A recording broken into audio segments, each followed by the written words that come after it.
देखिए, अगर आपके शरीर की गंदगी साफ नहीं हो रही है तो आप लाख अच्छे से अच्छे चीजों को खा लीजिए, उसका फायदा आपको मिल ही नहीं सकता। और जैसे ही आपके शरीर की गंदगी साफ होती है, आपका पाचन तंत्र बहुत तेजी से काम करने लगता है। शरीर के अंदर पहले से ज्यादा ताकत महसूस होने के साथ साथ चेहरा साफ होने लगता है। वजन बढ़ाना और घटाना आसान हो जाता है। पिंपल, दाग धब्बे, एक्ने जितने भी कुछ हैं वो सब कुछ ठीक होने लगते हैं और कई सारी गंभीर बीमारियों का होने का खतरा जड़ से खत्म हो जाता है। तो हम लोग सबसे पहले बात करते हैं कि हमारे शरीर के अंदर गंदगी जमा कैसे होती है। तो देखिए, हम लोग जो भी खाते हैं वो आहार नली से होकर पेट में पहुंचता है, जहां खाना टूटने के बाद छोटी आंत में जाती है, जो कि बाद में मल के रूप में हमारी बॉडी से बाहर चली जाती है। लेकिन इस प्रक्रिया में सबसे ज्यादा गंदगी हमारे आंत में ही जमा होती है। अगर हम लोग अपने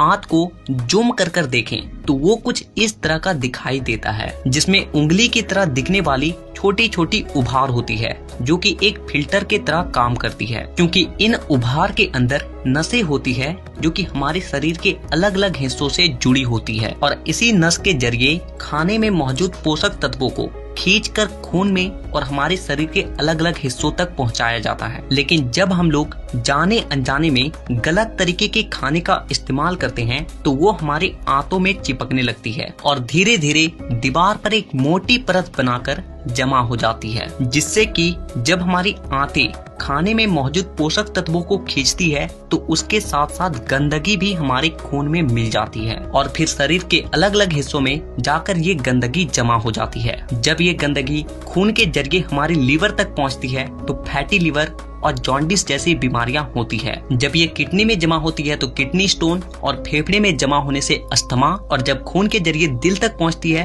तो कोलेस्ट्रोल और हमारी नसों में ब्लॉकेज पैदा होती है। और जब ये गंदगी हमारे स्किन में पहुंचती है तो दाग धब्बे, खुजली, एक्ने, पिंपल जितने भी इस तरह की समस्या हैं सब होने लगती है। और इतना ही नहीं, जब ये गंदा खून हमारे पूरे शरीर में फैलता है तो हमारे शरीर का जो हार्मोन का संतुलन है वो भी बिगड़ने लगता है और जिससे कि हमें और भी जानलेवा बीमारियां होने की खतरा बढ़ जाती है, यहाँ तक कि कैंसर भी। बस आप इतना समझ लीजिए कि शरीर में हर छोटी से छोटी बीमारी और बड़ी से बड़ी बीमारी शरीर के अंदर गंदगी जमा होने की वजह से ही होती है और इसीलिए